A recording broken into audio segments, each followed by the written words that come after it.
Salve, salve, rapaziada! Começando mais um podcast no Bico da Águia, na sua segunda temporada. Olha, muito bom ter a sua companhia, a sua participação nesse podcast que cada vez mais traz convidados aí muito especiais. E hoje não poderia deixar de ser, né? Essa pessoa que eu trouxe aqui, nós vamos contar tanta história, e principalmente do rádio, né? Que é minha paixão, que é a origem do nosso convidado de hoje. O podcast no Bico da Águia está recebendo, hoje que ele é assessor de comunicação da Prefeitura de Montes Claros, meu querido amigo Alessandro Freire. Grande abraço, Alessandro, em estar recebendo você aqui hoje no Bico da Águia. Que bom, cara, estar te recebendo hoje aqui. A satisfação é toda minha, André, né? Quando convidaram, falou, você vai lá no Bico da Águia e tudo. Eu falei, vamos lá, vamos no Bico da Águia, vamos ver que altura que ela consegue nos carregar aí pra gente poder... Você já voou alto demais, Alessandro. Continua voando, né, cara? Prazer estar aqui, André. Então, cara, a gente começa sempre falando nesse podcast sobre de onde você veio e tudo. E a gente estava conversando antes aqui de começar o podcast, e você é oriundo de uma região que fez muito sucesso aqui em Montes Claros, que merece até um livro, a gente estava falando, né? De onde veio o Alessandro Freire? O Alessandro é Montes Clarense, raiz, né? Raiz, meu pai é de Grão-Mogol. Olha só, então, cara. Sou norte-mineiro, assim, raiz mesmo, né?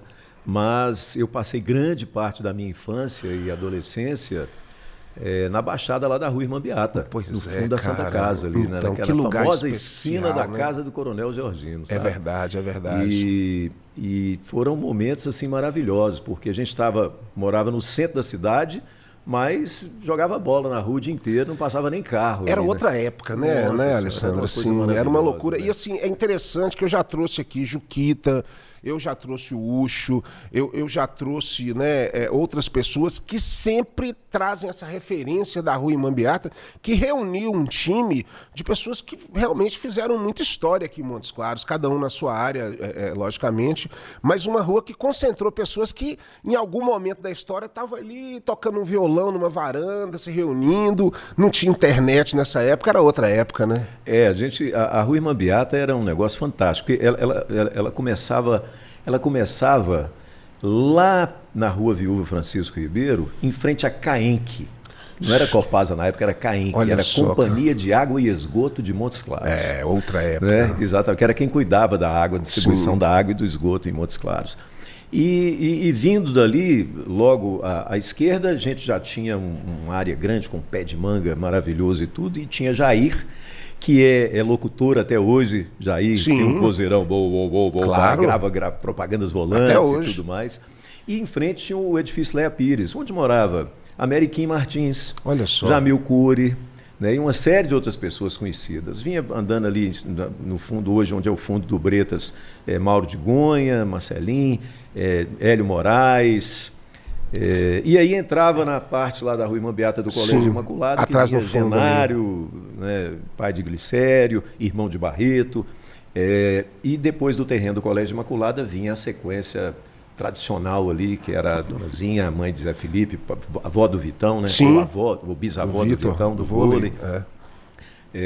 Tinha a casa onde a gente morava, a casa da mãe de Padre João Batista, Sim. Dona Florinda, a casa de Tânia e Luiz, dois irmãos que moravam lá. Ele é professor de educação física, era professor de educação física, seu Antônio Lima, seu Adalbe, seu Roque, e chegava na esquina do Coronel Georgino. O Coronel estava na esquina onde hoje é a Farmácia Real, né? Que você Exatamente. falou, né, Tinha cara? uma muretinha Uma na outra esquina. Montes Claros. Uma muretinha curvada mesmo, que era já, ou seja, não tinha bico, já era para receber todo mundo. Era uma curva. Exatamente. E a gente sentava ali para bater papo. E depois, nessa outra sequência, vinha a casa de Helder Baixinho, Edson Panga, Cori. Grande compositor. Juquita com todos os seus irmãos, né, cara? Zé Rui, olha que era só, o mais Zé velho, Rui, que era um grande percussionista e tal. E mais à frente, seu Píndola. Ou seja, aquela região ali era muita... Descendo a rua um pouco, tinha os Melo Franco. Sim.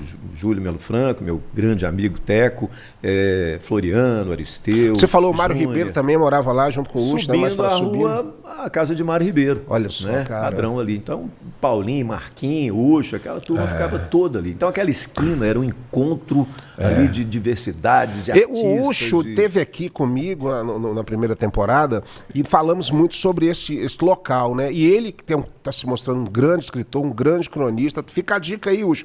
Tem que fazer um livro contando essas memórias, cara. De vez em quando da Irmã Beata, um livro chamado Irmã Beata. De vez em quando ele solta umas crônicas, algumas coisas, contando algumas histórias. Exatamente. Né? A gente não tinha avenida sanitária, não era tinha, mato ali, ainda só tinha o rio. E bola, né, cara? A galera gostava de jogar bola, no fundo, né? ali perto da coisa tinha um campinho famoso, a gente jogava bola o dia inteiro, jogava bola na rua, brincava o dia todo. Ou seja, era um. Cara, é muito interessante, né, Alessandro, porque a conversão. Saudosista, viu? Não, mas isso é importante demais, ser saudosista, porque a gente acaba visualizando uma Montes Claros, que hoje um jovem está acompanhando aqui o nosso podcast, não consegue imaginar o que era isso. Por exemplo, a gente vai entrar num assunto agora que é a sua formação, que é o rádio.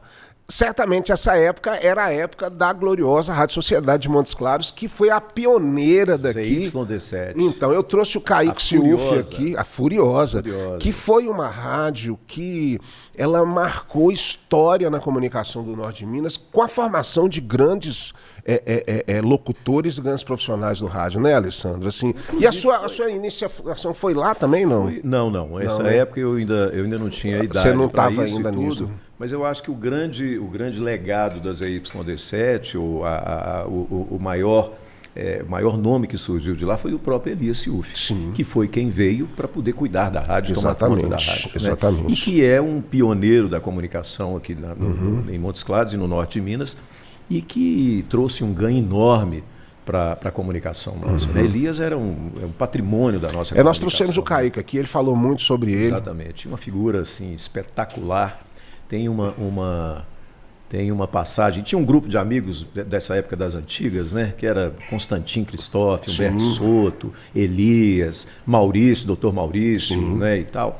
E tem uma história interessante que o Humberto conta, o prefeito Humberto Soto conta, que ele diz o seguinte, ele fala, Elias é uma figura tão interessante, era uma figura tão interessante, tão agradável, que Constantin Cristóvão, que era tudo, ele falava assim, se eu pudesse e tivesse condição, eu pagava Elias para ele me acompanhar o dia inteiro. Que era agradável, né, cara? Alegre, brincalhão e agradável bate-papo. Todo mundo era apaixonado com Elias. Ele era uma pessoa incrível, realmente, né, cara? Mesmo, né?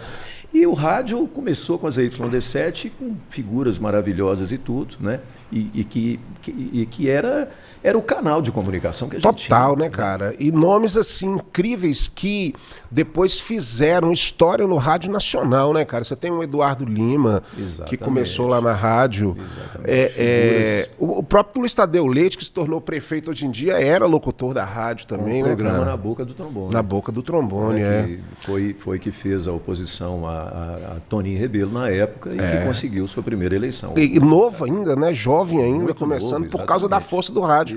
Que era essa rádio. Então o rádio foi sua paixão também, desde essa época, né, Alessandro? É a minha paixão. É a minha sua paixão. É a minha paixão. Foi onde eu comecei. E comecei com 15 anos, aos 15 anos, operando. Eu era operador, né, de rádio. E eu abria a rádio na madrugada, eu operava para Nivaldo Maciel. Programa das Madrugadas. Que maravilha, que privilégio, hein, cara? Exatamente. Nivaldo que bacana, Maciel. Cara. E trabalhei muito à noite também para o Birajara Toledo, Titio Bira, que era um programa que chamava Pingos de Saudade. Que chique, então, velho. aí já eram as músicas românticas dos velhos tempos. Isso era qual rádio? Na Educadora. Na Educadora. 1980. AM ainda. AM, em 1980. A Educadora, depois da Sociedade, quais foram as rádios AM que apareceu? Foi a Educadora que veio depois? Foi só a Educadora, né? Exatamente, a Educadora. Muito tempo depois veio a Terra, né? Exatamente, muitos anos depois. Foi a Educadora, que ficaram as duas durante muitos anos. E eu não me lembro bem a questão da Terra com relação às FMs. E aí depois veio a 98 FM, que foi a primeira. A 95 veio em seguida. Eu me lembro dessa época, que aí já era a década de 80, né? Exatamente. Quando já estava começando a FM, que foi assim um grande salto de qualidade na questão sonora, né? Porque eu me lembro, cara, nessa época de rádio, que eu muitas vezes sintonizava uma rádio do Rio de Janeiro. Eu não sei se chamava Rádio Melodia ou Rádio Mundial, né? Mundial, a Rádio Mundial, cara, pra gente escutar música bacana, porque você só conseguia escutar. Exatamente, mundial. Cara. A Mundial fez história, né? Era a Rádio Jovem da época. Era a Rádio Jovem da época. Tinha o Big Boy. Teve eu esqueci o nome dele, cara, porque muitos locutores daqui fizeram história em Belo Horizonte e continuam fazendo, né? E teve um que era um locutor negro daqui, aqui que foi para Belo Horizonte, fez uma história fabulosa lá, não sei se é Chicão, não, eu esqueci o nome dele, cara. Olha, em BH nós tivemos o Eugênio Magno, foi contemporâneo meu de rádio aqui, Joênio Martins, está até hoje no ar na rádio. Sim. Tivemos o Laudívio Carvalho, Laudívio Carvalho, que foi Enio deputado, Lima, inclusive, virou deputado federal, né? Laudívio Carvalho, Ricardo Nascimento, nossa, muita gente. Ele foi, esse cara que eu tô te falando, eu vou lembrar o nome dele depois, ele foi o cara que, inclusive um amigo meu, Paulo César, ele fez um documentário sobre isso. Ele foi o cara que transformou a Rádio Cultura de Belo Horizonte numa programação de rádio moderna, de rádio AM. Você está falando de Geraldão. Geraldão, grande Geraldão, daqui de Montes. O Geraldão foi um cara, bicho, que assim... Tem esse documentário, depois eu vou te passar, que é muito interessante. Ele pegava as músicas dos pilotos da aeronave que vinha de Londres, de Paris, e colocou e transformou a Rádio Cultura na rádio pop. A primeira rádio pop do Brasil foi a Rádio Cultura. Era como se fosse a mundial do Rio. Exatamente. Né? Geraldão. Geraldo, respeitadíssimo. Respeitadíssimo. Conhecia tudo de rádio, coordenou várias emissoras em Belo Horizonte. Exatamente. Figuraça. Eu conheci, tive o prazer de conhecê-lo. Lá quando eu fui para BH, eu fui para Belo Horizonte em 1985. Cara, eu fui chamado para BH para trabalhar na Rádio Cidade, que era a primeira colocada no ar. Isso, eu me lembro. A Rádio Cidade era lá no Mangabeiras, lá em cima, né? No Mirante. Maravilhoso. Eu ia sempre ali naquele Mirante. Era do Grupo Jornal do Brasil. Exatamente. Era uma rádio de rede, né? Tinha no país inteiro, nas capitais. E eu fui chamado para poder trabalhar lá em Belo Horizonte. Tive uma passagem muito feliz por BH. Porque no primeiro ano eu ganhei o prêmio de locutor revelação. Que maravilha. Logo no primeiro ano. Que bacana, Alisson. E no segundo ano eu ganhei o prêmio de melhor locutor. Que show, cara. Em BH. Fiquei pouco tempo em BH, fiquei 3 anos, André, porque eu era muito novo. Você começou aqui com 15 anos, em 95. Anos, e você começou como locutor, foi na FM mesmo? Começou? Na FM, exatamente. Na FM, já na 95. 95. E quando eu fui para BH, eu tinha 19 anos. Muito novo. Mas já fui casado. Olha só, casou novo, fui hein? Casado com um filho, completei 40 anos de casado. Gente, com a mesma mulher, hein? Isso é hoje em dia, né? Eu também tô quase 30 anos, cara. E eu fiquei 3 anos em BH, 3 ou 4 anos. E alcancei, eu estava na melhor rádio, que era a primeira colocada. Demais, a Rádio já estava no melhor horário. Eu fui como folguista, trabalhava só os finais de semana e feriado. Já estava no melhor horário, que era de 14 às 18, de 2 às 6 da tarde, era o horário nobre do rádio. E já tinha ganhado 2 prêmios. Quer dizer, mas com 21 anos, eu não tinha mais para onde ir. Sabe? Até então, tinha, mas você sentiu saudade do Piqui, você quis voltar aqui pro Eu ia ter que ficar ali ganhando experiência e tudo. Eu preferi pegar o que eu aprendi e voltar para cá, né? E Montes Claros estava num momento de crescimento também das rádios, né? Assim. E a gente não tinha essa globalização, você não tinha internet, você não tinha essas informações. Então você, quando vinha de um grande centro com um conhecimento, você conseguia implantar aqui tudo aquilo que você tinha aprendido lá. Interessante, cara. Eu conheci você exatamente nesse momento, porque eu, como uma pessoa da música, eu tive minhas primeiras bandas de rock ainda nos anos 80, no final dos anos 80, né? E a gente tinha um movimento de rock muito bacana aqui em Montes Claros e já gravávamos nos estúdios, inclusive gravei no estúdio Antonieta, que vai ser minha convidada na semana que vem. Lá em frente à Praça de Esporte? Não, a gente gravava na casa dela ainda, antes de ir para frente à Praça de Esporte. Depois virou o Opus lá. 4. E eu me lembro que eu fui até você na rádio para levar nossas fitinhas, cassete, para tocar a música na rádio, e você tocou, cara. Qual que era a banda? Era Zona Proibida. Zona Proibida. Tocava, cara. A gente muito daquela época, da banda Suas, me lembro do Clamídia. Clamídia de Marcelo, que teve aqui. Expresso Proibido. Expresso Proibido. E Andy, Léo Lopes. E tal. Exatamente. E assim, então, era muito interessante, porque a região aqui ficava uma coisa nossa, né, cara? As bandas tocavam, as pessoas escutavam as nossas músicas. Não tinha essa globalização, então a gente tinha um cuidado melhor com as coisas daqui. É uma saudade boa muito interessante. Nessa, quando eu voltei para cá, uma das coisas que eu fiz foi fazer alguns shows grandes. Sim. E tal. E eu me lembro que nesses shows grandes a gente acabava dando oportunidade para as bandas fazerem abertura. Exatamente. Então a gente fez Léo Jaime, Hanoi, Ultraje. E a gente sempre, uma das bandas aqui, estava fazendo uma abertura. Nós fizemos outra. A abertura do Paralamas uma vez. Paralamas, exatamente. Na exposição. Mas assim, era a época do rock também, né? Era outra música, tinha surgido o rock, né? Era o auge do rock no Brasil, né, cara? E naquela época, poxa, foi uma uma avalanche de bandas que surgiram e coisa de primeiríssima. Um negócio assim, espetaculares e tudo. Assim, Tanto é verdade que 40 anos depois nós temos aí uma série de bandas que ainda estão nativas, exatamente ainda resultantes daquela época. Ainda existe movimento, é porque hoje realmente o mainstream ele se transformou em outra coisa. Assim. Eu, por exemplo, assim, nada contra, acho que todo mundo tem seu espaço e tudo. Mas hoje em dia eu não consigo escutar muito rádios populares, né? Essas rádios que tocam mainstream. Porque eu não gosto das músicas que tocam. Assim, eu sou esse cara mais saudosista. Por isso eu escuto muito a Rádio Unimontes, rádio também que você fez história na Rádio Unimontes. Né? A Rádio Unimontes foi uma paixão, cara. Foi também começou aquela história ali, né? O saudoso professor José Geraldo Ribeiro, sim, grande, meu José amigo. Geraldo Drummond, desculpa. Reitor, ex-reitor da Unimontes, ele me convidou, esteve lá e ele me chamou e falou: Alessandro, nós temos uma concessão de rádio e eu resolvi montar a rádio. E eu gostaria que você tomasse a frente disso.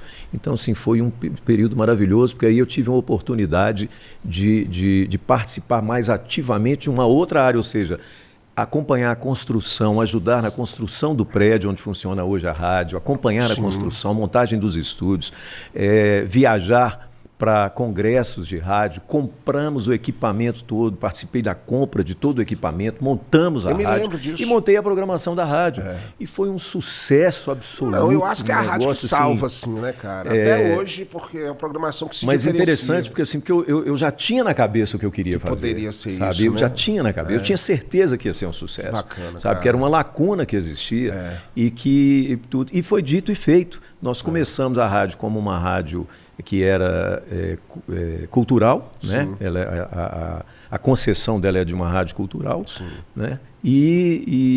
Então não se imaginava que ela pudesse chegar a fazer frente às rádios comerciais. Exatamente. E ela acabou fazendo frente, entrando na... Com a programação de um musical completamente diferente, porque ela não entra nessa coisa do sucesso imediato, né? Dos artistas que estão ali. E ela é um refúgio que você tem ainda para... E eu falo isso porque eu ainda toco muito lá, né? Ela toca muito André Agha na Rádio Unimontes.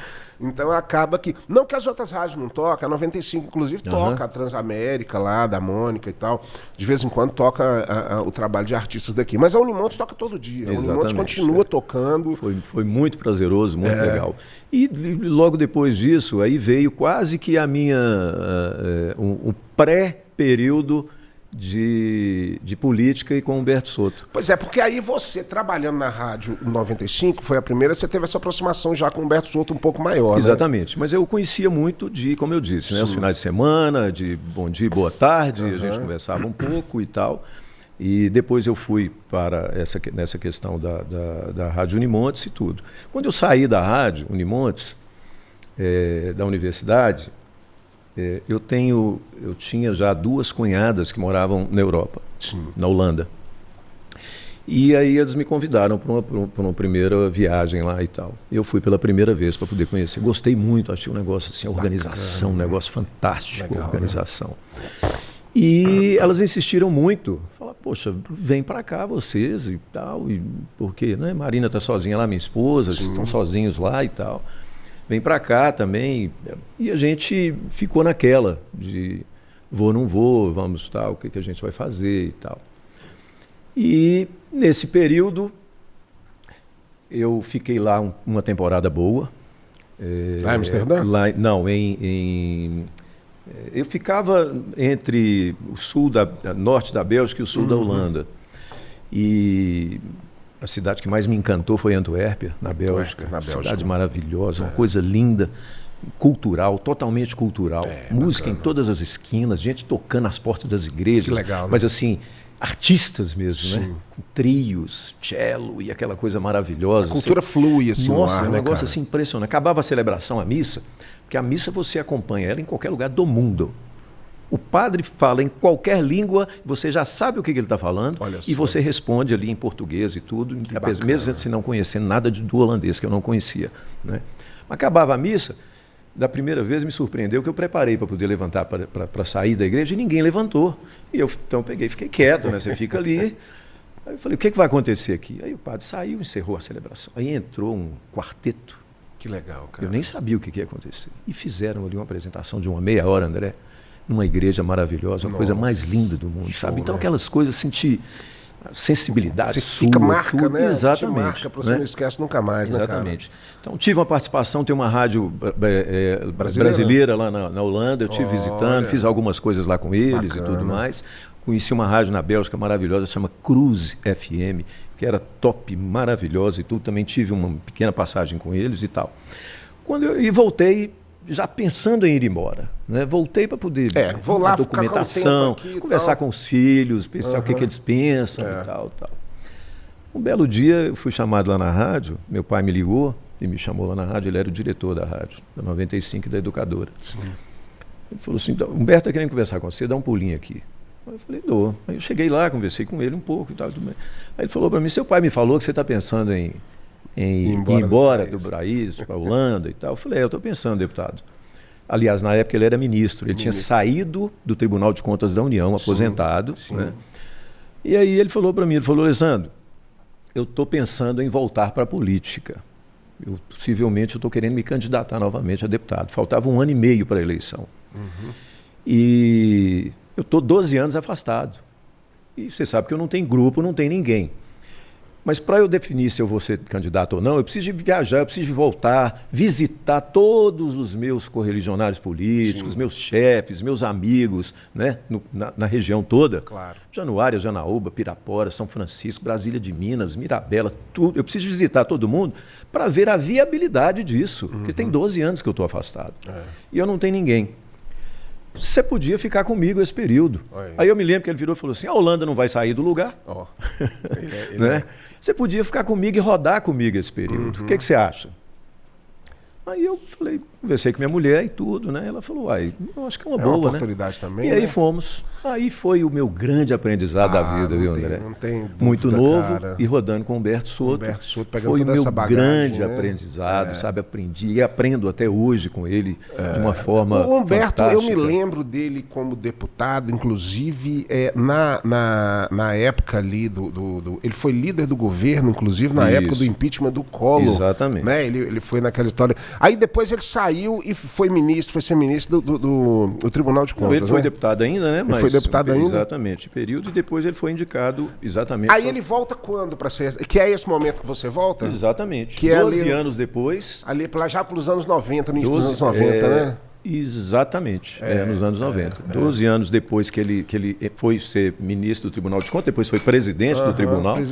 E aí ele resolveu candidatar novamente. Eu me lembro, cara, numa das eleições, acho que foi uma dessas primeiras, que eu fiz um jingle lindo para Humberto Soto, que ele mostrava esse jingle para todo mundo. Que ele eu conheço todos, porque você apresentava primeiro para mim, né? Para você, que vai assim, norte de Minas, Minas Gerais, quem te conhece e não esquece, quem muito já fez, precisa voltar. Cara, esse jingle que tocava, porque era a época que os jingles podiam tocar na rua, né? Hoje em dia não pode mais. Era carro volante com os jingles. Volante, saía rodando e tudo, né, cara? E aí foi meu aprendizado com o Humberto, ficamos rodando 1 ano e pouco, e ele resolveu ser candidato e foi eleito. Quando ele foi eleito, eu já tinha uma trajetória com ele me convidou, não, você fica no gabinete comigo, não precisa de ir para Brasília, mas você fica representando o gabinete em Montes Claros. Sim. E aí começou minha trajetória política com ele. Aí você vendo essa questão, né, dessa proximidade com o Humberto, vendo todas as formas como ele, né, desenvolvia essa política, tudo, e para você foi um grande aprendizado. E o que você tem mais de lembrança dessa época, por exemplo, de deputado que o Humberto promoveu aí nessa região? Fez muita coisa, né, cara? Nossa, até com relação ao pré-sal ele fez, não foi? Às vezes as pessoas questionam alguma coisa assim, eu vou falar com você o inverso. Sim. Eu não conheço nada de importante na região do norte de Minas que não tenha a mão de Humberto Soto, o dedo de Humberto Soto. Eu não conheço. Sabe? Tudo que você disser. Marcante mesmo. Barragem do Gurutuba, em Bico da Pedra. Do Bico da Pedra. Tá lá, né? Humberto trouxe o ministro aqui em Montes Claros, uma reunião no Automóvel Clube. Cheio de pedidos, a região passando por uma seca terrível, muitos problemas. O ministro atendeu alguns pequenos pedidos, mas ele falou, Humberto, reúne o pessoal e faça um grande pedido que eu vou conceder. Eles reuniram e voltaram a ele e falaram assim, nós queremos a barragem do Gurutuba lá em Bico da Pedra, porque eu acho que aquilo ali vai ser... Exatamente. Porque transformou aquela região. O ministro falou, pois nós vamos fazer a barragem. O governo federal fez a barragem lá, sabe? A ponte lá em Pedras de Maria da Cruz, sobre o São Francisco, que a travessia era só balsa. Para Januário. Exatamente. E aí vem escolas, hospitais, tudo, um trabalho de... Ou seja, é um parlamentar que trabalhou, né, cara? Deputado federal por 7 mandatos. Sabe? Quer dizer, ou seja, ele fez muito, ele fez tudo para a região da agricultura mesmo, ele fez uma coisa que foi a anistia da dívida que o pessoal teve. Os produtores rurais. Fabulosa, até para o pequeno agricultor também. Estava perdendo as fazendinhas, os sítios das fazendinhas para o banco. O banco estava tomando de todo mundo. Ninguém achou que ele ia conseguir fazer, pois ele trabalhou muito, muito e conseguiu a anistia, perdoou até hoje. As pessoas são gratas a ele até hoje. Quando você encontra aqueles fazendeiros mais velhos, eles falam para ele, e os filhos dos fazendeiros e os netos dos fazendeiros. Olha só. Sabe, eu acho que o grande... E você ao lado ali acompanhando e vendo tudo isso, né, cara? Tudo. E vendo e aprendendo, né? E aprendendo. Porque viver com o Humberto é um aprendizado constante. Sim. E aí, assim, essa opção dele, né? Porque durante todo esse período, eu não sei se ele já tinha sido candidato a prefeito, eu não sei se ele passou por isso. Não. Ele teve essa sua primeira oportunidade naquela eleição que a gente até comentou, que ele entrou no finalzinho no lugar de Atos. Faltando 15 dias que ganhou também. Quase, né? E era aquela experiência que ele pegou ali, e aí depois teve efetivamente a eleição dele, né? Exatamente. E aí houve a possibilidade, que foi sempre o sonho dele, né? Sim. Ele sempre quis isso, mas nunca... Ele sempre quis isso, mas ele sempre desenvolveu um trabalho. Humberto é uma pessoa muito centrada, né? Então, o trabalho dele como deputado era o trabalho que ele precisava de fazer. Então, ele tinha... Quando finalizou esse processo, aí sim ele pensou, ele examinou e falou, bom, agora eu acho que eu posso ajudar. Quando todo mundo falou, agora o Humberto vai aposentar, tranquilo, viver tranquilo, aos 80 anos de idade quase, tudo e tal, dele, né? Ele falou, não. Por quê? Montes Claros passava por um momento terrível, você se lembra disso? Né? Demais. Tem pouco tempo. Né? Montes Claros virou motivo de chacota nacional, passamos por períodos difíceis, terríveis. Polícia Federal dentro da prefeitura direto e tal, ou seja, esculhambou o nome da cidade. Sim. E ele teve como propósito, ele falou, poxa, eu trabalhei a vida inteira para a região e para a minha cidade, e agora que a cidade está nessa forma, eu vou voltar. E tanto que ele fala até hoje, ele falou, na minha campanha eu não prometi nada, eu não prometi asfaltar uma rua, não posso prometer, eu prometi recuperar o nome de Montes Claros. Ser austero aqui. Recuperar o nome da nossa cidade. Voltar a colocar Montes Claros no lugar que ela sempre mereceu, sempre esteve e sempre mereceu fazer. E hoje nós temos uma cidade maravilhosa, a autoestima das pessoas, grande, né? Que tem orgulho de falar de Montes Claros. Nesse período, por isso que inclusive eu até comentei com você, comentei com o Guilherme também, que teve aqui, que com certeza a gente gostaria muito de mandar um recado para o senhor prefeito. Quando puder, logicamente, eu sei que o senhor está me devendo essa visita aqui para bater um papo no Bico da Águia, porque o podcast com o Humberto Souto, com certeza, é um registro histórico de memória da nossa história política toda. E, claro, seria uma grande honra para mim estar batendo esse papo com ele, que o Humberto eu considero, com certeza, um grande amigo, a gente está sempre junto aí. Ele gosta muito de você. Nessas parcerias. Mas não foi fácil essa trajetória. Eu me lembro, por exemplo, do primeiro mandato dele. Teve um enfrentamento com os profissionais da educação que a galera fez um protesto e ele passou no meio do protesto de carro e foi uma coisa meio absurda ali e ele manteve, porque parece que faltou um dinheiro que vinha de algum lugar, do INDEB, alguma coisa assim. E aí, bicho, ele enfrentou até o final e provou que ele estava certo. Né? O governo do estado, na época, Pimentel, que era do PT, não repassou os recursos constitucionais que têm que ser repassados. O Fundeb é constituído de fundos do governo federal e do governo do estado e pequena parte do governo municipal. Então você junta esse recurso todo e repassa ao município para pagar os professores, pagar a educação. O dinheiro da educação, o recurso da educação vem desse Fundeb especificamente. E o dinheiro não chegava. O dinheiro chegava em Minas Gerais e o governo do estado de Minas não repassava para coisa. E os professores queriam receber de qualquer forma. Ele falou, mas não sou eu que devo vocês. Quem deve vocês é o governo do estado. Vocês têm que ir para a porta do palácio, para a porta da casa do Pimentel, cobrar dele. Eu não posso fazer. A folha é muito grande. Né? Nós tínhamos, naquela época, hoje, assim como hoje, cerca de 3 a 4 mil servidores na educação. Quer dizer, como é que você paga isso com recurso próprio? Se a coisa já era de um jeito, não parou de ser, condição. né? Então teve que conduzir da melhor forma possível, né? Aí começou a respirar, foi um período muito difícil, muito complicado. Eu me lembro. Sabe? Muito difícil. Quando ele assumiu a prefeitura já foi muito difícil. Isso, foi logo no início. Exatamente. Quando ele assumiu a prefeitura, já pegou a prefeitura com a folha sem pagar de dezembro, 13º, servidor já na porta cobrando, né? Querendo receber e tudo, e falou, calma, eu entrei agora, não sou eu que devo vocês, né? É a gestão anterior, vamos com calma que eu vou dar um jeito.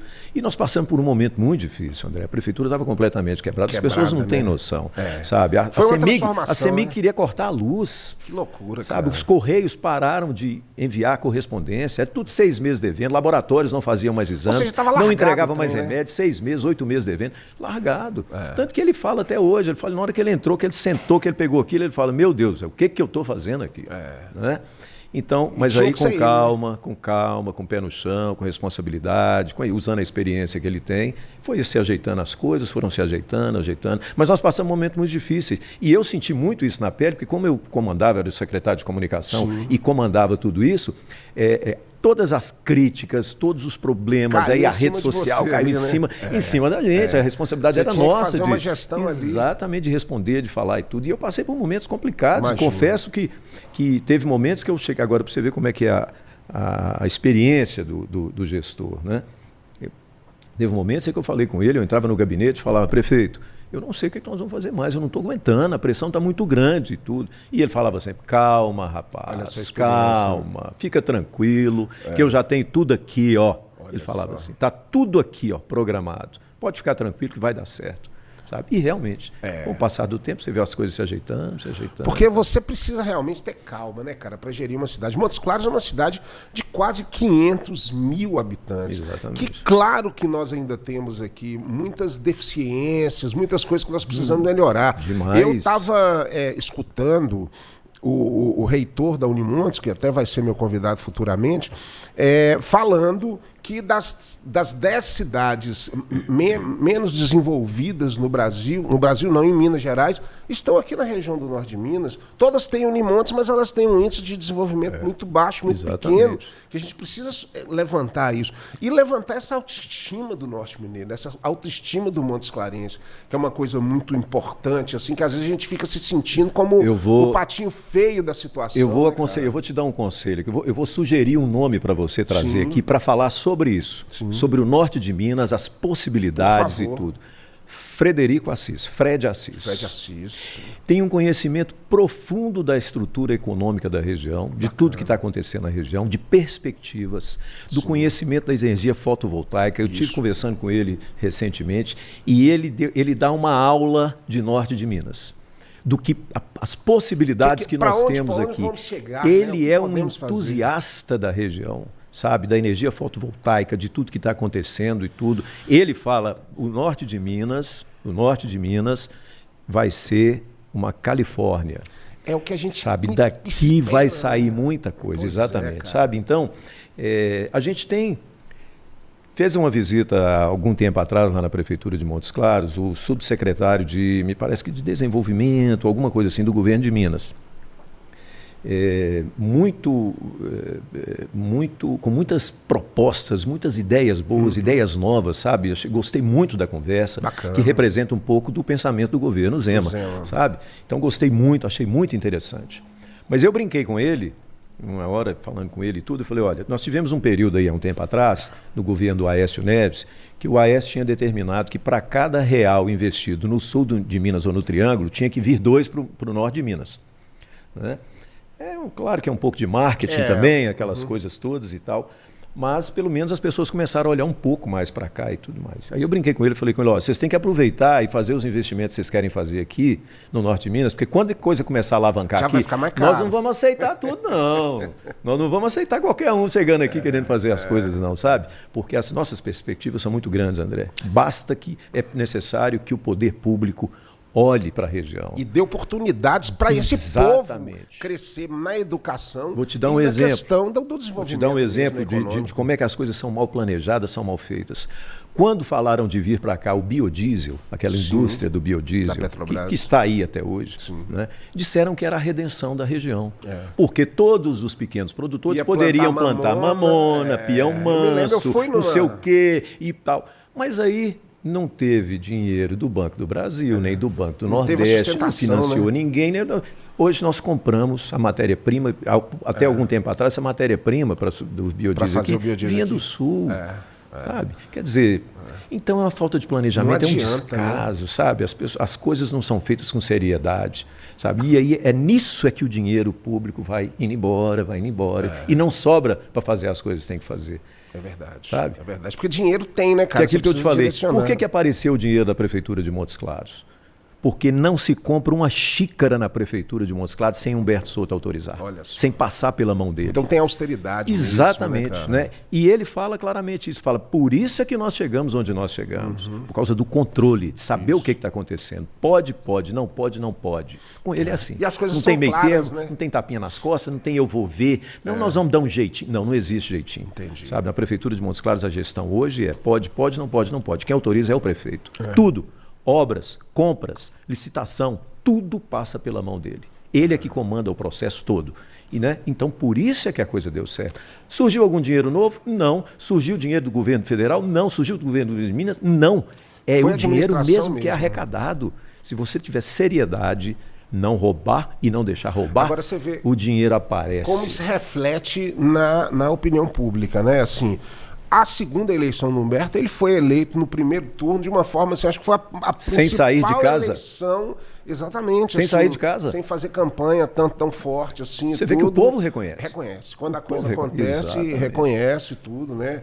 É óbvio que não é fácil, né? Você gerir uma cidade dessa, você vai ter críticas, não vai ter todo mundo satisfeito. Você disse, ainda tem coisa demais para ser feita. Precisa de administração, essa coisa toda. Tem coisa demais para ser feita. Mas melhorou muito. Né? Nossa, a cidade avançou muito. É verdade. E a gente tem esse reflexo nas pessoas que vêm aqui de fora. Sabe, eu já conversei com vários, tive a oportunidade de conversar com várias pessoas. Os viajantes, por exemplo, as pessoas que vêm para poder fazer vendas, efetuar vendas, que ficam nos hotéis e tudo, sabe? As pessoas, elas contam, elas falam, nossa, mas que diferença da cidade que eu conheci, que eu vinha, e para a cidade que eu venho hoje. Sabe, é outra coisa. Se a gente for para essa cidade da Imambiata que você morou lá para trazer agora, mas é uma diferença enorme, né, cara? Assim, é o saudosismo, mas nós viramos uma das principais cidades mesmo de Minas Gerais. E temos que, ao mesmo tempo em que a gente tem que ser suporte para toda uma região do Norte de Minas, como o Norte de Minas, nós ainda temos esse papel de incrementar e incentivar, e o prefeito fala muito isso. Nós não podemos crescer sozinhos. Nós precisamos que todo mundo cresça junto. Porque se você crescer sozinho, você vai continuar tendo que aceitar, tendo que segurar a onda de muita gente. Acaba que às quando vezes todo mundo cresce, acumula na mão de poucos, né? E aí não adianta. Né? Você então, tem que ter uma coisa se você faz a região crescer como um todo, a região passa a depender menos de Montes Claros. Se você depende menos de Montes Claros, sobra mais aqui para aqui. É verdade. E a região é muito forte. Agora mesmo teve a exposição agropecuária de Janaúba, que movimentou assim um absurdo, né, de investimento. Os grandes empresários estão descobrindo a região. Né? Os grandes empresários estão descobrindo a região, as vantagens da região, a facilidade da região. Né? Montes Claros tinha um problema sério de água. Nós não podemos esquecer disso. Né? Quer dizer, Humberto exigiu que a água fosse trazida do São Francisco para cá para acabar com esse problema. Como é que uma indústria instala numa cidade que tem problema de água? Como é que você toca uma indústria sem água? Exatamente. Sabe? E essa questão da indústria também, eu até comentei com o Guilherme aqui, que houve uma época que você tinha ali o incentivo da Sudene, né, que as indústrias vinham e ficavam num determinado tempo, e depois que passava o incentivo, as indústrias iam embora. Mas agora as indústrias não têm interesse em ficar mais aqui, independente dessa questão aí de incentivo ou não, né, cara? André, a Novo Norte está dobrando a planta dela em Montes Claros. Dobrando. Construindo uma nova Novo Norte para aceitar. Os investimentos. Uma indústria farmacêutica também agora violenta. Cristália né? é nova, já temos a Hipolabor sendo instalada. A Cristália é outra, a Eurofarma. Hoje nós temos em Montes Claros a maior planta industrial em construção no Brasil. Olha só. As pessoas passarem lá onde está sendo construída a Eurofarma, é uma cidade nova, sabe? Do tamanho do que está sendo feito lá. E aí você precisa de gente especializada, você precisa de gente estudada, você precisa das faculdades todas juntas, né? Eu que trabalho na Unifip-Moca, eu vejo que lá tem vários cursos, mas aí você precisa da Unimontes, você precisa de todas as faculdades para estar formando essa Então você vê que é uma questão de olhar, foco e gestão.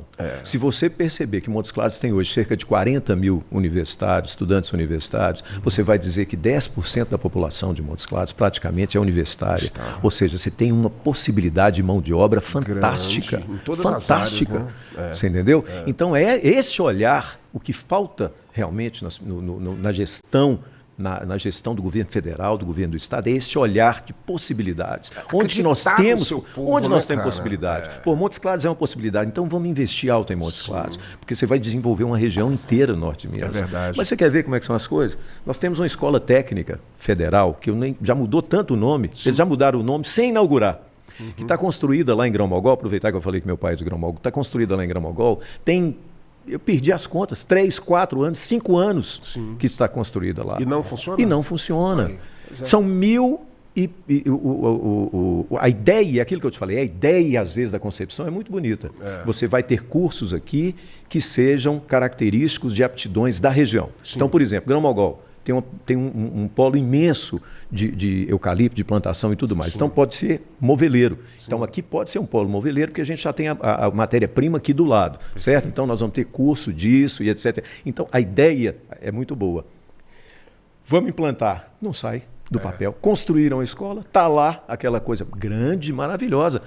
São quase 2.000 vagas ano previsto. Pois é. Ou seja, no primeiro ano você já absorve a mão de obra da cidade toda. No segundo ano você começa a receber gente de fora. Quando você começa a receber gente de fora, essas pessoas precisam de dormir, precisam de comer, precisam de vestir. Um ciclo, né? Ou virtuoso. seja, você precisa ter kitnet, você precisa de ter local para esse povo morar, começar a construir moradias, começar a construir lojas para poder vender para esse público, começar a construir restaurantes novos e tal. A cidade se desenvolve. Então, basta querer fazer. Naquela mesma ideia do que você falou da mamona para sustentar. A ideia é uma, mas na prática... Você faz, mas não dá continuidade à história. Então, essa boa vontade, esse foco, esse querer fazer para a coisa acontecer. Porque dá para fazer? Dá.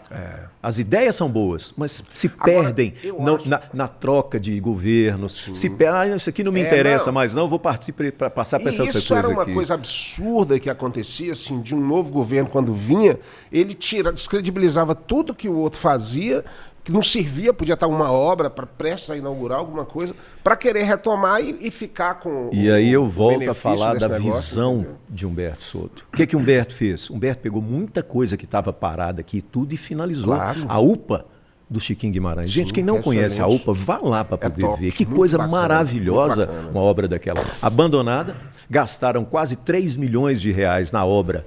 Você chegava lá, você não via onde é que tinha 3 milhões, já destruída, acabada, passou por mais de uma gestão atrás e ninguém colocou. E o governo federal querendo o dinheiro de volta. Pois é. Porque você não prestou conta, não fez o negócio. Eu quero os meus 3 milhões e pouco de volta. Humberto teve que ir a Brasília, negociar com o ministro. Aí entra o prestígio, né? Porque ele falou assim, olha, vamos fazer o seguinte, eu vou acabar a UPA com recurso próprio da prefeitura, desde que vocês não exijam que eu devolva o dinheiro, porque a prefeitura não tem condição de devolver. E aí foi feito o compromisso e o ministro, pela credibilidade, Humberto Soto, aí entra o nome, Humberto Soto, né? O ministro na época falou, tudo bem, Humberto, então se você acabar com o recurso próprio, a gente libera, abre mão para não retornar esse dinheiro. E o Humberto foi lá e construiu. Aquela UPA foi construída com recurso próprio da prefeitura. E está uma das questões de saúde mais assim, incríveis aqui de Montes Claros. Eu conheço a UPA, é muito bem estruturada. Agora, nós estamos vivendo um momento de retomada. Agora eu acredito que as pessoas elas estão com mais vontade e energia para fazer as coisas e realizar, porque nós passamos por um período muito nebuloso que o Humberto também foi o líder disso, mas através de muito embaixo também, que foi a pandemia, né? Eu trouxe aqui a secretária de saúde, nós falamos sobre o momento da pandemia. O momento da pandemia, ele impactou, claro, Brasil inteiro, nós tivemos Mundo, 700 mil mortos no Brasil e tudo, mas mundo inteiro, exatamente. Mas Montes Claros, ela se manteve firme ali, mesmo nos momentos mais difíceis, né, Alessandro? Montes Claros foi a primeira cidade a tomar algumas posições com relação a como fechar fronteiras, como começar a exigir para poder entrar, fiscalização e tudo mais, né? A atuação por ordem do prefeito foi assim bem severa com relação a isso, e o resultado veio depois. Sim. Montes Claros é a cidade com o menor número de óbitos. Claro que uma vida perdida já é lamentável, mas com o menor número de óbitos de todas as cidades do mesmo porte que Montes Claros. Nós estamos muito à frente, muito melhor, sabe, do que Uberlândia, Uberaba, Juiz de Fora, Contagem, Betim, Governador Valadares. Tivemos números muito superiores, sabe, exatamente pela forma como foi conduzida a política da questão sabe? E aí eu vou fazer jus aqui, porque o prefeito sempre fez jus. Não faltou em nenhum momento, André, recurso do governo federal na época. O governo Bolsonaro manteve as prefeituras com recurso. Entendi. Humberto fala até hoje, ele fala, gente, eu acordava, a secretária me ligava e falava assim, Humberto, caiu 10 milhões na conta do governo federal para fazer isso e isso e isso. Isso não faltou. Então ele sempre fala isso, ele fala, vou fazer justiça aqui. É isso, né? Exatamente, porque é um registro, é um fato. E o melhor de tudo que ele fala, sem ficar de pires na mão, sem ficar ligando, pedindo deputado para interceder, pedindo governo para liberar recursos. Não, o dinheiro vinha, simplesmente chegava, sabe? Então, foi um período dificílimo, que eu acho que as pessoas ainda até hoje não entendem o impacto que nós disso. Passamos, né?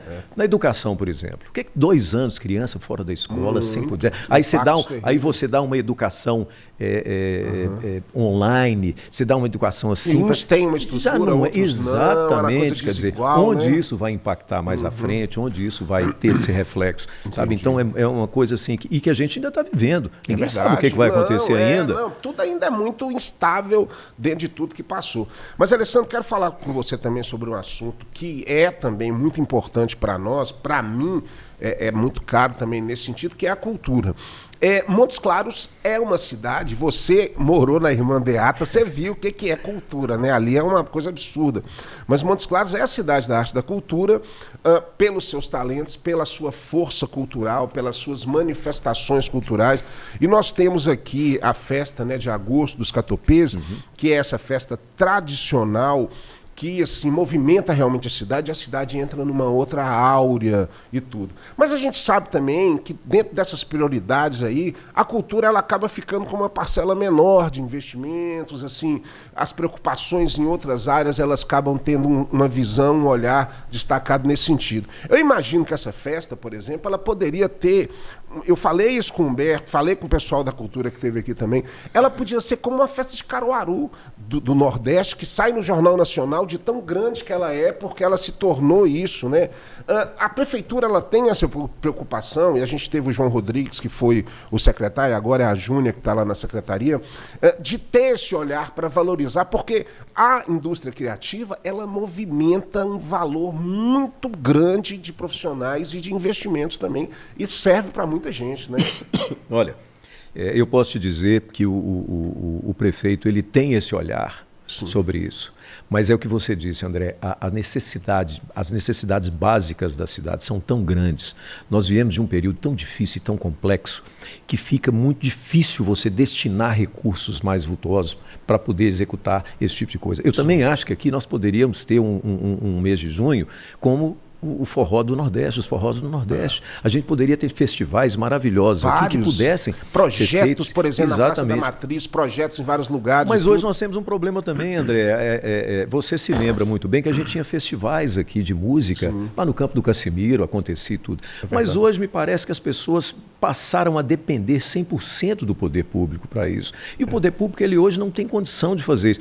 Sabe, o dinheiro da saúde, da educação, de obras, de infraestrutura, leis, né, de cultura cultura que vão sair agora, que a Paulo Gustavo Então, Rouanet. assim, seria ótimo se a gente pudesse fazer isso, porque a gente sabe que o sucesso é certo, não é verdade? Mas isso envolve gastos maiores, gastos mais extremos de estrutura e etc, etc, e que infelizmente a gente ainda não tem condição de disponibilizar para isso. Mas seria maravilhoso se pudesse. Mas seria maravilhoso também se a gente tivesse parcerias com relação público-privadas, a isso. porque eu acho que essa é a grande saída. Então, por exemplo, se você uma coisa é você esperar que a prefeitura banque tudo. Outra coisa é você ter um projeto e reunir ali partes e tudo e trazer a prefeitura como parceira, de forma que ela facilite a Aérea entrar com isso, infraestrutura, como ela participa de alguns eventos, com toda a infraestrutura viária, banheiros químicos, fechamento, palco, som, luz e tal.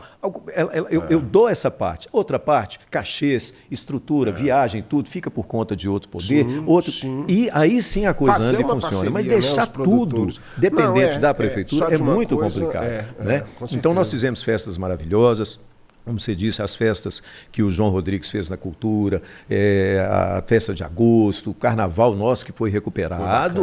Nós não tínhamos carnaval. Há quantos anos nós estávamos sem carnaval? Conseguimos fazer um belo carnaval de rua, com parcerias, com os blocos e tudo mais. Quer dizer, mas é isso. Eu acho que as coisas vão sendo construídas e tudo. Eu acho que a cada ano que passa a gente consegue melhorar um pouco até chegar nesse patamar que a gente gostaria de chegar. Eu comentei, por exemplo, com o Guilherme aqui, essa questão assim, Montes Claros é uma cidade de 500 mil habitantes que não tem um teatro. Nós temos o Centro Cultural, que é um espaço, mas não pode ser considerado um teatro. A Unimontes até parece que vai inaugurar agora um teatro que não é pequeno. Aí ele me falou, Uberlândia tem um teatro maravilhoso que está não sei quantos anos fechado porque não acontece. Ipatinga tem um teatro maravilhoso. Mas tem uma diferença. Montes Claros tem uma produção cultural muito grande. Então, assim, Montes Claros não é Uberlândia e Montes Claros também não é Ipatinga. Não que lá não tenha produção cultural. Mas aqui, realmente, até pelo fato do conservatório, né, que formou muita gente e tal, e por essa tradição, você lembrando da Irmã Beata, você lembra de cultura o tempo inteiro, era música, teatro, é tudo.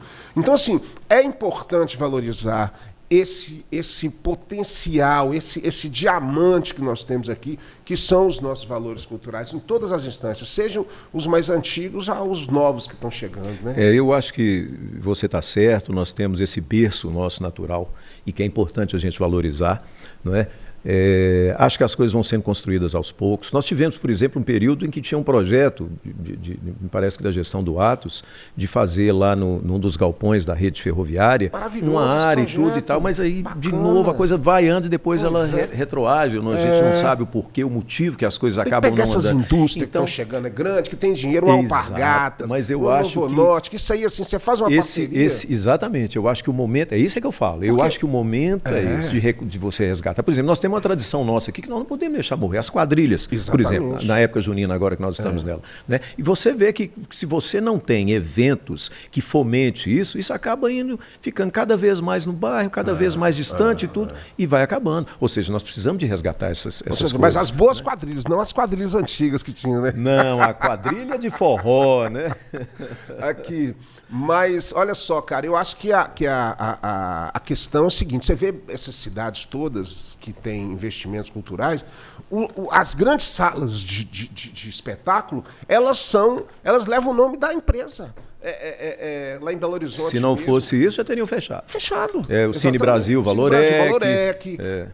Todas essas situações. Exatamente. Então, assim, é preciso trazer essa parceria para que a coisa possa acontecer e valorize a cultura, né? Talvez aí esteja uma falha nessa questão de não se ter criado, vamos dizer assim, uma linha profissional que trabalhasse nessa área. Você não tem um profissional ainda específico de captação, amadora, né? De que faça essa amarração toda, você entendeu? Então fica às vezes por conta do secretário, fica às vezes por conta de outro, ou de alguém da empresa que tem interesse cultural e que quer fazer, mas você não tem um profissional específico que prepare um projeto, que apresente, que chame as partes, sente na mesa, o projeto é esse, as perspectivas são essas.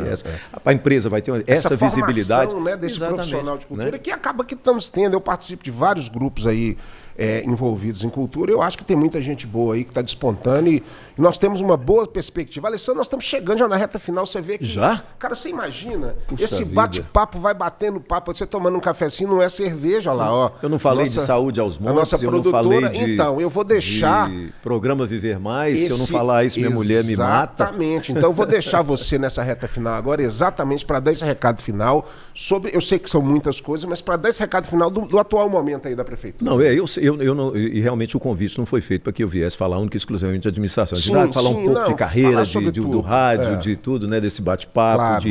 de Irmã Beata e tudo mais. Mas eu acho que é um momento da cidade, é um momento muito importante que a cidade vive. Acho que as pessoas precisam de pôr a mão na consciência e ver que isso não pode parar. O que Humberto Soto fez para Montes Claros, ele precisa de ter continuidade. Então as pessoas precisam de pensar muito, né, para a gente ver qual vai ser o futuro da nossa cidade. Isso é importantíssimo, né? E uma cidade onde você hoje, igual eu falei, você lança hoje um programa que se chama Saúde aos Montes, que está investindo, André, 10 milhões de reais em programas de saúde integrativa.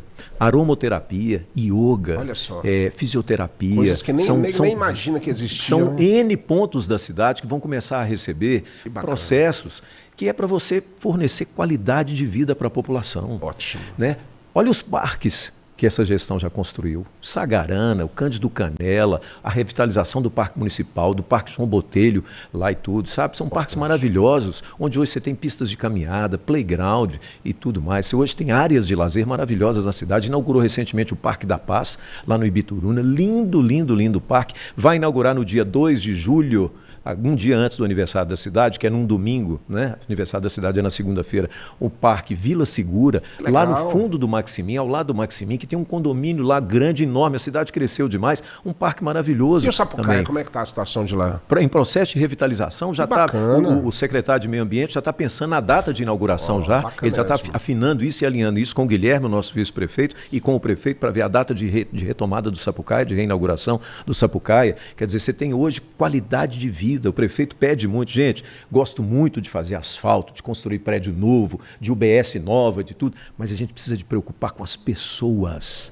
A gente tem que ter um olhar fixo nas pessoas. Claro. Tudo isso tem que ser feito para a gente, para né? as pessoas, exatamente. Então vamos olhar isso. Né? Hoje existe um programa, estou falando em Saúde aos Montes, hoje tem um outro programa que se chama Programa Viver Mais, que é da Secretaria de Desenvolvimento Social, que tem um projeto hoje na praça, são quase 1.000 idosos, André. Olha quase só. 1.000 idosos com ginástica, hidroginástica, aulas de artesanato, rodas de conversa, trocando ideias sobre esse momento que eles viveram na pandemia, de ficar presos dentro de casa sem poder sair. Tira o cara do celular e vai fazer alguma coisa, né? Dia 15 de junho, agora, é Dia Mundial de Combate à Violência contra a Pessoa Idosa. Olha só. Sabe? Então, assim, estão sendo feitas atividades, realizadas várias atividades. E o programa Viver Mais está resgatando essa questão do respeito ao idoso. Sabe? Pessoas que você vai lá, você ouve testemunhos maravilhosos de pessoas que falam, né? A Marina, que é a coordenadora do projeto, Marina Maciel, que é sobrinha do Nivaldo Maciel, claro.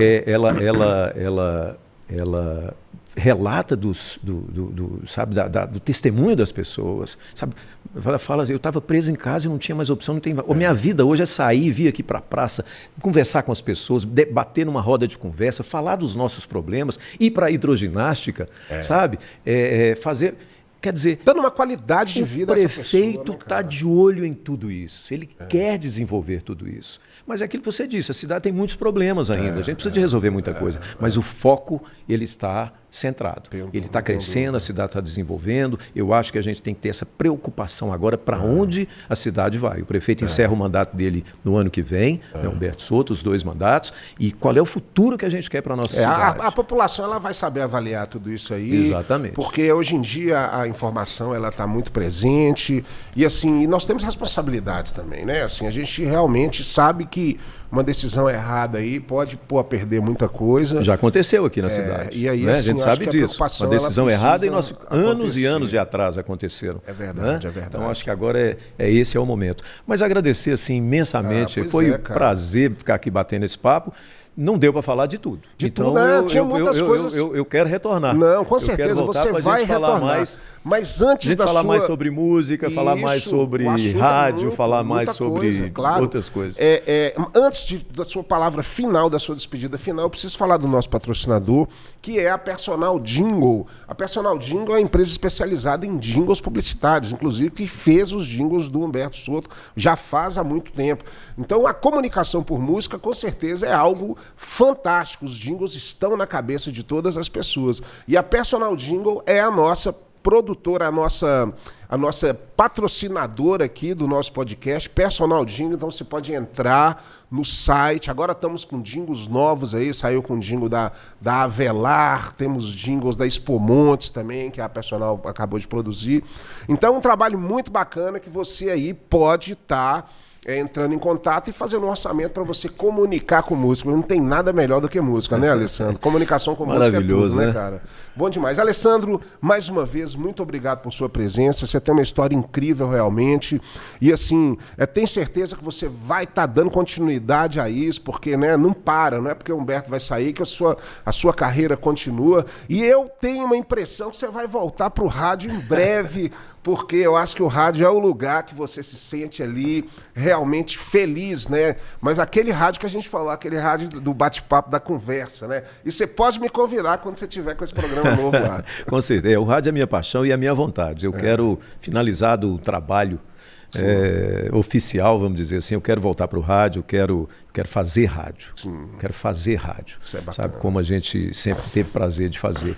Que eu acho que é o veículo que esse não vai morrer nunca. Porque ninguém tira dele a pessoalidade com o ouvinte. Exatamente.